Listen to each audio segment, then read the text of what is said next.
Today, we bring you this video segment every single morning to help you catch up with things that you might have missed out on whilst you were catching up on some all important sleep. Because let's face it, whilst you and I need sleep, the whole world needs sleep. The world of sport doesn't really sleep. There's always something or the other going on. But worry not, that's what we are here to cover in this video. Start off with the man of the hour, or the man who's been the man of the hour since last night, Sanju Samson. His major knock in the potential for knockout sort of a match. It was a virtual quarterfinal against the West Indies, ensured that India would make it to the semis where they will be facing England. And it's safe to say that his knock has drawn a lot of praise indeed.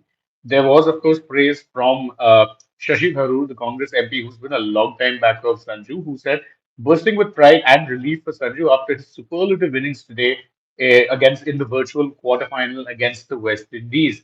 I had suffered for him as earlier setbacks saw him lose his place in the side. Today, he showed the world why he deserved to be there in the first place. Proud of Thiruvananthapuram's native son, the pride of India, Namude Sanju. Then there was, of course, Sachin Tendulkar, who was also effusive in his praise when it comes to Sanju. He said, semi-final spot on the line, and the boys handled it beautifully. Handling the final overs well in both innings gave us the edge. Sanju Samson's calm presence at the crease was wonderful to watch. That kind of presence lifts the side. Brilliant effort from everyone on to the semi-finals.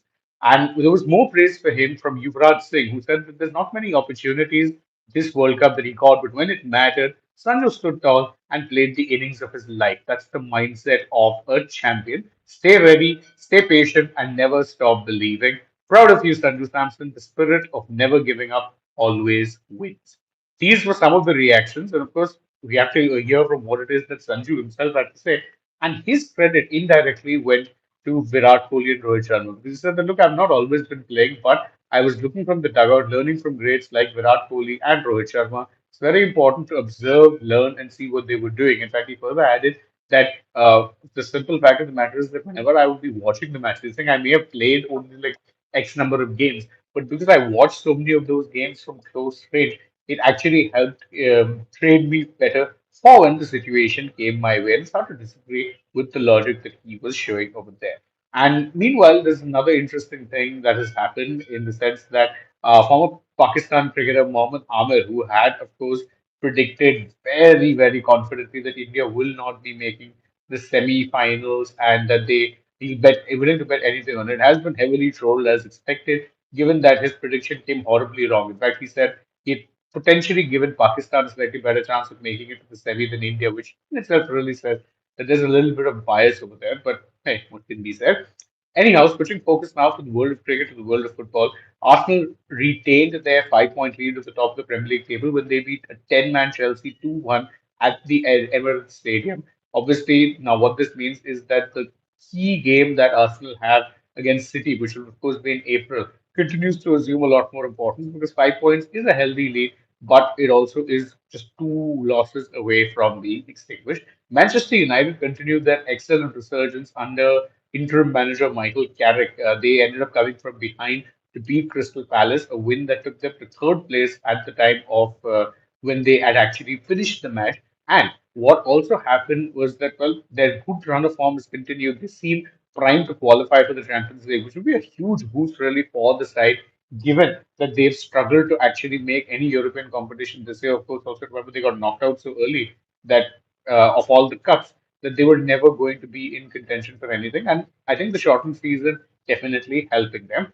By the way, for those of you who are big Lionel Messi fans, he scored twice as Inter Miami fought back to 2-0 down to actually complete a 4-2 victory over Orlando City in what was essentially the MLS's Florida derby. Obviously, Inter Miami would be one of the favorites going into this season as well, considering the squad they have and the fact that they were defending champions. But it's nice to see that Messi and co continue to show that they still remain hungry for more titles. Couple more bits of news before we call it quits in this edition.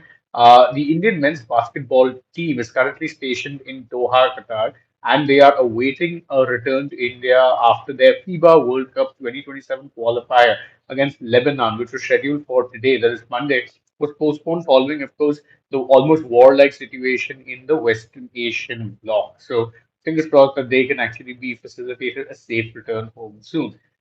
Bit of tennis news before we call it quits. Flavio Cobolli defeated Francis Tiafoe in straight sets to claim his third ATP Tour title at the Mexican Open in Acapulco on Saturday. Now, of course, you have to remember that when it comes to tennis right now, the gap between Grand Slam 1, Australian Open, and Grand Slam 2, which is the French Open, is always a little bit longer. But obviously, there's events that will still keep going on, and it's worthwhile keeping a track on these particular events. Anyhow, that's it from us on this edition of the Morning Wrap. Thank you guys so much for joining us. As always, if you enjoy our work, don't forget to like this video, share it with your friends, subscribe to the channel, tap that bell icon, follow us also on social media. We're at Instagram, X, and Facebook, and stay tuned, of course, throughout the day for more such updates from the world of sport.